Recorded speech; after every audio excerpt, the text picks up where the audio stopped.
Hi, boys and girls. Today our book is the story of Ping. Ping the duck. Ready? Here we go. Once upon a time, there was a beautiful young duck named Ping.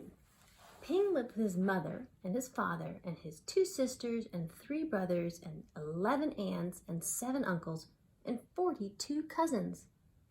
Their home was a boat with 2 wise eyes on the Yangtze River. Each morning as the sun rose from the east, Ping and his mother and his father and sisters and brothers and aunts and uncles and his 42 cousins all marched, one by one, down a little bridge to the shore of the Yangtze River.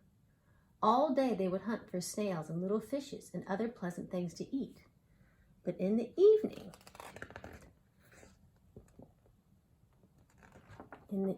as the sun set in the west, la la la la lay would call the master of the boat. Quickly Ping and all his many family would come scurrying. Quickly they would march one by one up over the little bridge and onto the wise-eyed boat, which was their home on the Yangtze River. Ping was always careful, very, very careful, not to be last, because the last duck to cross over the bridge always got a spank on the back. But one afternoon, as the shadows grew long, Ping did not hear the call, because at that moment Ping was wrong side up trying to catch a little fish. By the time Ping was right side up, his mother and his father and his aunts were already marching, one by one, up over the bridge. By the time Ping neared the shore, his uncles and his cousins were marching over, and by the time Ping reached the shore, the last of his 42 cousins had crossed the bridge.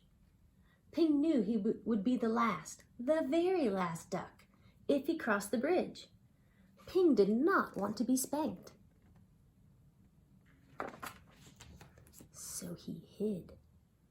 Ping hid behind the grasses, and as the dark came and the pale moon shone in the sky, Ping watched the wise-eyed boat slowly sail away down the Yangtze River. All night long, Ping slept near the grasses on the bank of the river, with his head tucked under his wing. And when the sun rose up from the east, Ping found he was all alone on the Yangtze River. There was no father or mother, no sisters or brothers, no aunts or uncles, and no 42 cousins to go fishing with Ping. So Ping started out to find them, swimming down the yellow waters of the Yangtze River. As the sun rose higher in the sky, boats came, big boats and little boats, fishing boats and beggars' boats, houseboats and raft boats. And all these boats had eyes to see with, but nowhere could Ping see the wise-eyed boat, which was his home. Then came a boat full of strange, dark fishing birds. Ping saw them diving for fish for their master. As each bird brought a fish to his master, he would give it a little piece of fish for pay. Closer and closer swooped the fishing birds near Ping. Now Ping could see shining rings around their necks, rings of metal made so tightly the birds could never swallow the big fish they were catching. Swoop, splash, splash, the ring birds were dashing here and there all around Ping. So down he ducked and swam under the yellow water of the Yangtze River. When Ping came up to the top of the water far away from the fishing birds, he found little crumbs floating, tender little rice cake crumbs, which made a path to a houseboat. As Ping ate those crumbs, he came nearer and nearer to the houseboat, and then, splash! There was a boy in the water, a little boy with a barrel on his back, which was tied to a rope from the boat, just as all boat boys on the Yangtze River are tied to their boats. In the boy's hand was a rice cake. "Oh!" cried the little boy, and up dashed Ping and snatched at the rice cake. Quickly the boy grabbed Ping and held him tightly. "Quack, quack, quack, quack!" cried Ping. "Oh, oh!" yelled the little boy. Ping and the boy made such a splashing and such a noise that the boy's father came running and the boy's mother came running, and the boy's sister and brother came running, and they all looked over the edge of the boat at Ping and the boy, splashing in the water of the Yangtze River. Then the boy's father and mother pulled at the rope which was tied to the barrel on the little boy's back. They pulled, and up came Ping and the boy onto the houseboat. "Ah, a duck dinner has come to us," said the boy's father. "I will cook him with rice at sunset tonight," said the boy's mother. "No, no, no! My nice duck is too beautiful to eat," cried the boy. But down came a basket all over Ping, and he could see no more of the boy, or the boat, or the sky, or the beautiful yellow water of the Yangtze River.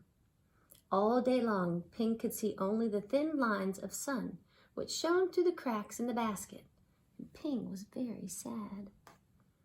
After a long while, Ping heard the sound of oars and felt the jerk, jerk, jerk of the boat as it rowed down the Yangtze River.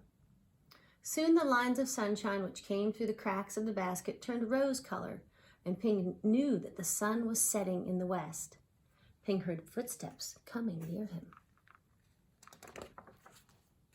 The basket was lifted quickly, and the little boy's hands were holding Ping.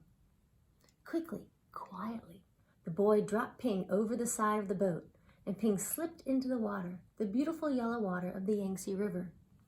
Then Ping heard the call, "La la la la lay!"